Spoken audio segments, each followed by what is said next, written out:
నమస్తే welcome to Andhraprabha. తెలంగాణలో హస్తవాసి పెరగబోతోందా? గులాబీ కారు పరిగెత్తబోతోందా? కమలం మరింతగా వికసించబోతోందా?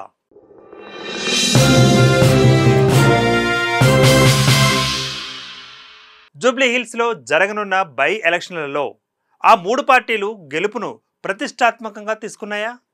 అందుకే ఆ మూడు పార్టీలు తమ సర్వశక్తులను ఒడ్డుతున్నాయా? ఆ మూడు పార్టీలు ఈ ఎన్నికలలో తమ సత్తాను చాటేలా చెలరేగిపోనున్నాయా? అసలు ఆ మూడు పార్టీల బలాలు బలహీనతలు ఏంటి? నరాలు తెగేంతగా టెన్షన్లో ఆ మూడు పార్టీలు ఎందుకున్నాయి? వివరాలేంటో ఈ స్టోరీలో చూద్దాం.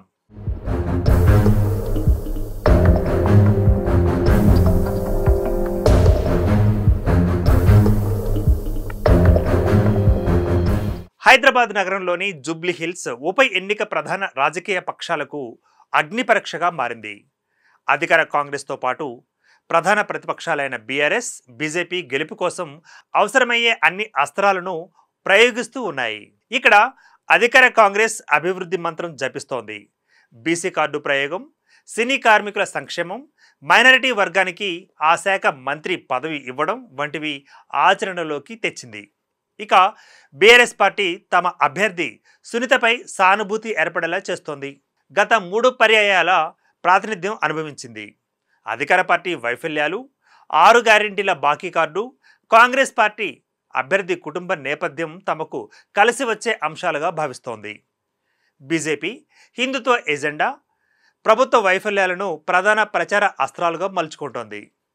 మూడు పక్షాలు హేమాహేమీలను ఎన్నికల ప్రచారంలో దింపడంతో మాటల తోటాలు రాజకీయంగా అగ్గిరాజేస్తున్నాయి. ఆయా పార్టీల గెలుపు ఓటములపై బలాలతో పాటు బలహీనతలు తీవ్ర ప్రభావం చూపనున్నాయని రాజకీయ విశ్లేషకులు భావిస్తున్నారు. కాంగ్రెస్కు కలిసి వచ్చే అంశాలు ఇవే. రాష్ట్రంలో కాంగ్రెస్ పార్టీ అధికారంలో ఉండడం కలిసి వచ్చే ప్రధాన కీలక అంశంగా కనిపిస్తోంది. కేవలం 2 నెలల్లో 7,150 కోట్లకు పైగా విలువైన అభివృద్ధి పనులు చేసి తన మంత్రివర్గంలో మైనారిటీ సామాజిక వర్గానికి చెందిన అజరుద్దీన్కు అవకాశం కల్పించింది. ఆపై పార్టీ అభ్యర్థుల ఎంపికలో బీసీ కార్డు ప్రయోగం వంటివి కీలకంగా మారాయి. ఎన్నికల బరిలో దిగిన యువనేత నవీన్ కుమార్ యాదవ్కు గల వ్యక్తిగత పరిచయాలు కూడా కలిసొచ్చే అంశంగా చెప్పుకోవచ్చు. నవీన్ గెలుపు మజ్లిస్, వామపక్షాలు, టీజేసీ, సినీ కార్మికులు, బీసీ సంఘాల మద్దతు, సీఎంతో పాటు AICC in-charge Meenakshi Natarajan, PCC chief Mahesh Goud, మంత్రులు ఫోకస్ పెట్టడం కూడా సానుకూల అంశాలుగా ఉన్నాయి. కాగా 12 ఏళ్లుగా సిట్టింగ్ ఎమ్మెల్యే వైఫల్యాలపై నేతలు ప్రచారం చేస్తున్నారు. కాంగ్రెస్కు ఉన్న ప్రతికూల అంశాలు ఏంటో చూద్దాం. నియోజకవర్గంలో కాంగ్రెస్ పార్టీకి సంస్థాగత పట్టుతో పాటు స్థానిక ప్రాతినిధ్యం లేకపోవడం అతిపెద్ద లోటుగా చెప్పుకోవచ్చు. పార్టీలోని కొత్త పాత క్యాడర్లలో అంతర్గత కుమ్ములాటలు, కొరవడిన సమన్వయం, నవీన్ యాదవ్ కుటుంబ నేపథ్యం వంటివి ప్రతికూల అంశాలుగా ఉన్నాయి. ఇక దివంగత మాగంటి గోపీనాథ్ 3 పర్యాయాల పాటు ఇక్కడ ప్రాతినిధ్యం వహించడం కూడా కొంచెం చెప్పుకోదగ్గ అంశమే. బీఆర్ఎస్కు గట్టి క్యాడర్ ఉండడం, గడిచిన 2 ఏళ్లలో ప్రభుత్వ వైఫల్యాలపై ప్రత్యర్థుల ప్రచారం తదితర అంశాలు ప్రభావం చూపనున్నట్టు తెలుస్తోంది. ఇక బీఆర్ఎస్కు కలిసి వచ్చే అంశాలేంటో చూద్దాం. సానుభూతితో పాటు 3 పర్యాయాల పాటు ప్రాతినిధ్యం, సంస్థాగతంగా గట్టి ఓటు బ్యాంకు ఉండడం కలిసి వచ్చే అంశంగా చెప్పుకోవచ్చు.